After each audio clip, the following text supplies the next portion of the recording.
d'endettement yoo xam ne am nañ ko ci structure yooyu itam nan nga ñu ci mën a indil comme ay leeral. bon.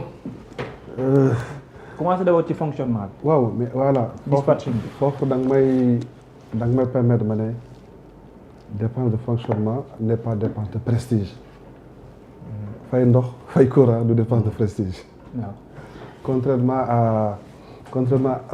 à ñeneen ñi ko xalaat dépense de fonctionnement dépense de prestige. maintenant sur la LFR. ñu naan dépense de fonctionnement dafa élevé. xamuñu les dépenses de fonctionnement de l'État bu ko bëggee xam loolu la ce sont les dépenses qui sont liées au salaire. parce que nee na état 6 catégories la. dépenses qui sont liées au salaire parce que bu njëkk bi xam nga bu njëkk bi. waaw c'est l'intérêt de la dette. intérêt de la dette ministère des finances et budget moo koy toppatoo. dépense de fonctionnement mooy dépense de personnel te nee na sur la LFR le montant n'a pas évolué. yokkul. mais salaire yi yokku na de. non mais voilà mais waaye ci salaire yi non dinaa ñëw si salaire yi. dama ne ce qu'on avait budgété yokkul. mun naa taxaw si salaire aussi ah. waaw. salaire bu yokkoo xam nga ANSD bi mujjee def la situation des fonctionnaires du Sénégal. on avait 178 000 fonctionnaires. LFR boo demee foofu di nga fekk on a 182 000 fonctionnaires. maintenant entre 178 000 et 182 000 différence de 4 000. 4 000 on a recruté des gens dans le cadre de l'éducation. waaw les 2000 enseignants. non dama bëgg chaque fois damay factuel quoi pour bu ko defee gars yi xam ne manipulation yi du jàll. mais au moment wàññi ngeen aussi. non bàyyi ma dans ce ñëw yëpp. damay ñëw chaque rubrique des dépenses de l'État jox la ay éléments yu factuels. d'accord dama ne la on est passé dans 178 000 fonctionnaires. à 182 000 fonctionnaires li yokk salaire mooy on a recruté. deuxièmement on a reclassé des fois état day reclassé. parce que le fonctionnaire day évolué fa. après day feeñ ci budget bi.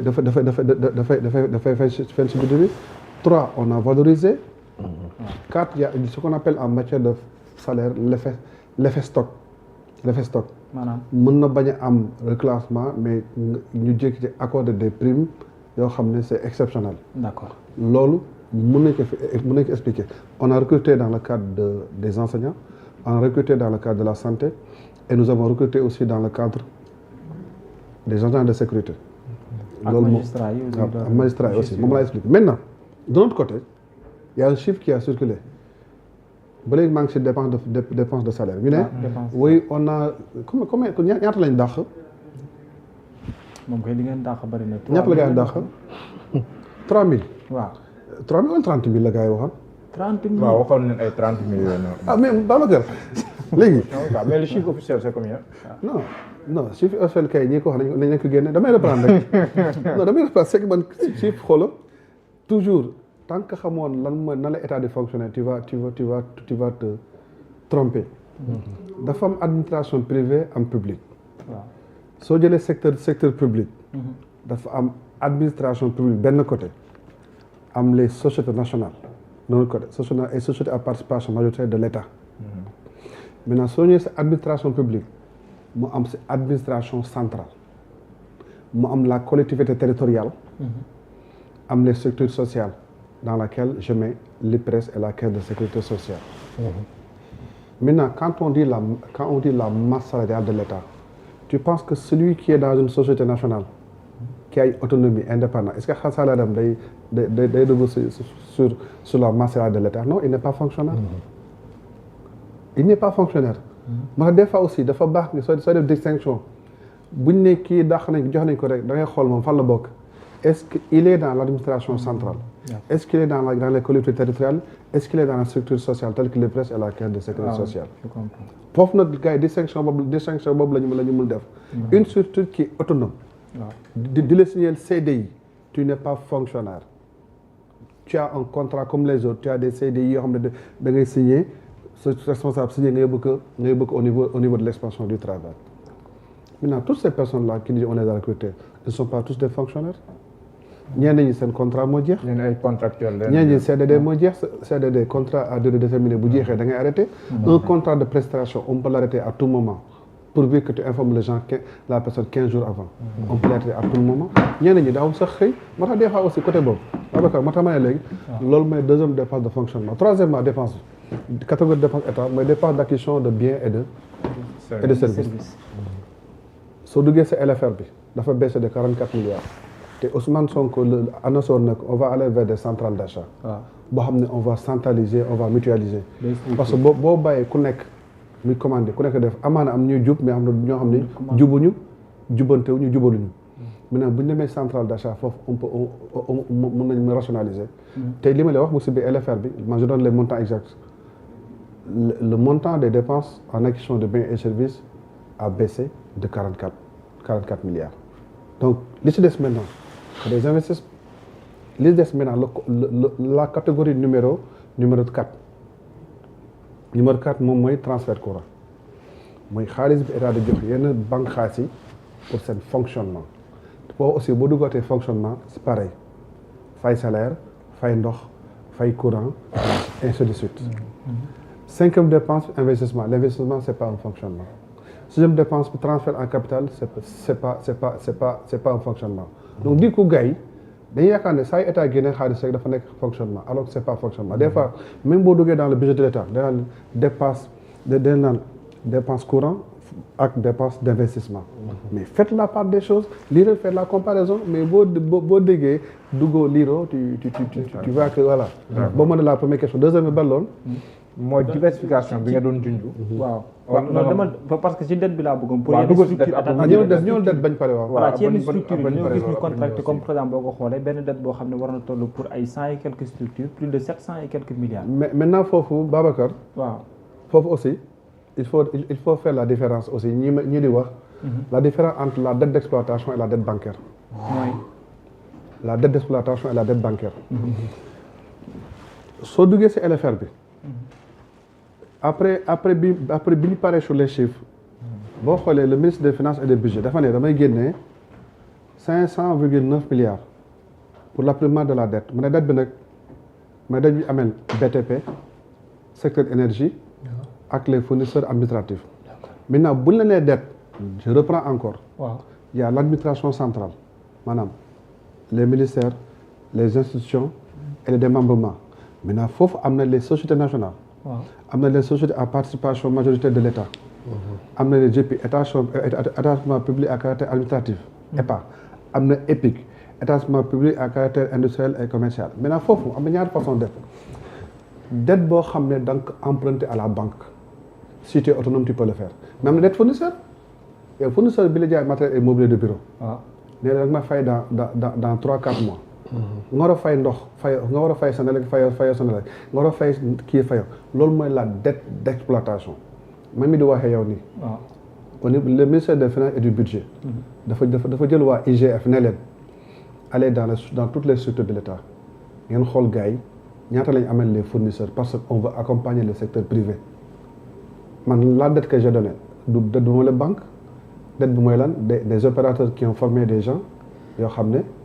engagé naa damay xaar trésorier ma fay leen moo tax bu ñu nee dette rek gars yi da ngay foog dañoo dem tibbi xaalis banque yi moo tax ma ne la foofu damay leeral rek. dafa am dette bancaire am dette maintenant dette fournisseur bi am na dette sociale am na dette fiscale. soo demee si comptabilité dette fournisseur mooy fournisseur bi ma jaay nii fay gu ma ko c'est dette fiscale sa salaire boo ko fayul c'est une dette sociale. sa salaire am na looy teex loo xam ne da nga koy yóbbu IPRES. yóbbu caisse de sécurité sociale tant que fayoo ko c'est une dette sociale li ngay teex salaire bi loo xam ne hier la l'impôt sur le revenu la taxe représentative de l'impôt minimum fiscal boo ko versul impôt dañ ko dette fiscale moo tax ñi naan dette il faut ñu dugg ci biir ban dette la est-ce que c'est emprunt bancaire dette d'exploitation moo li ñu amee les fournisseurs dette sociale wala dette fiscale foofu nag il faut nga dugg ba ci biir pour xam lan mooy composition sinon les gens auront l'impression que les structures qui sont ailleurs dañoo dem si banque bi jëlee fi ay xaalis alors tel n'est pas le cas. parce que chauffeur mais insister il faut que aussi lire ça demande du temps. lire et comprendre. lire et comprendre. lire et comprendre diversification parce que yaa ngi nuyu ne que. lire yomb na mais comprendre moo jafe xaw na tëju. avec la Chine beneen opportunité lay nekk ndax mën nga la leeral par rapport ak loolu mais yaa ngi defe naa yaa ngi doon jël exemple ci États-Unis wala. non xam nga ce que je disais par la diversification. Le président Diomaye bu mu defee ses visites le premier ministre Ousmane Sonko dafa génn dem Côte d'Ivoire il y avait 15 contrats qu'on avait signés. mu dem Guinée il y avait 12 contrats qu'on a signés. mu dem Sierra Leone parce que am na benn corridor boo xam ne maritime lañ bëgg a def moom la Cheikh Ousmane doon wax ni parce que ñun dañoo gëm ne intégration dafa baax ci Afrique même si benn waay nee na l'intégration des pauvres ne crée que mais kooku moom yàlla toppee ko dara quoi. xam nga ma ne sax pauvre mu tudd dundal pauvre. non xam nga man dama jàpp nit yoo xam ne man koo xam ne yàlla toppeewu la dara. vraiment soo ko meree yaa tooñ sa bopp. waaw loolu dëgg la non sérieux koo xam ne ñee koy wax leen koo xam ne day wax loo xam ne dëgg tey. suba rek mu génn comme si de rien n'était du sax ruus. ma ne kooku yàlla toppee ko dara. parce que gis nga moom moo jàpp c'est des pauvres xam nga ñun dañoo jàpp ne il y a pas de pays pauvres, il n'y a pas de pays appauvris, il n'y a que des pays où vivent des pauvres parce que kenn moo leen empêché ñu gis li am sa ressource naturelle en Afrique amul feneen mais c'est ce qu'on a compris nee na léegi c'est vrai que l'ouverture certes c'est bon mais commençons autour de nous léegi ma lay wax la diplomatie politique diplomatie économique diplomatie environnementale et cetera maintenant bi ñu paree la diversification boo leen xoolee suñu jëlee dans la zone CEDEAO et UEMOA suñu premier fournisseur en matière d'exportation c'est le Mali bu ñuy exporter Mali mooy suñu premier fournisseur en matière d'exploitation suñu si boole après Mali dans la zone CEDEAO Côte d'Ivoire moo stop donc vous pensez c'est un hasard ñu dem Mali dem Côte d'Ivoire léegi on parlait de marché UEMOA titre ma ne la dans la zone UEMOA il y a 160 groupes bancaires Sénégal moo am 29 groupes bancaires Côte d'Ivoire am 28 groupes bancaires et nous dañ ne dans notre vision on veut développer l'emprunt domestique le marché UEMOA domestique tu penses que le Côte d'Ivoire ça ne peut pas t'apporter l'AES Mali ban port lay demee fii xoolal benn instant le Maroc voulait proposer le pays de l'AES pour ñu ñëw port boobu tu penses que ñun danañ jaay Maroc di proposer l'AES alors que naturellement ñun suñu premier pays bi nga xam ne fa lay exporter c'est le Mali donc Mohamed c'est-à-dire ça dafa am benn logique mais nag au niveau des importations exports effectivement la Chine en matière d'importation la Chine mooy numéro 1 là on ne peut pas le dénier la Chine mooy numéro 1 ensuite États-Unis peut-être ñëw 2 xaw ma 3 la diversification bi ñuy wax suñu paree Chine on va aller au niveau des pays arabes fa lañ jëm. pays arabes. oui fa lañ jëm. c'est le calendrier est déjà établi. c'est déjà bouclé. non c'est déjà bouclé mais est-ce que du ma laajte foofu. xam nga président bi mu demee il a rencontré. non bu Mansour pare. il a rencontré.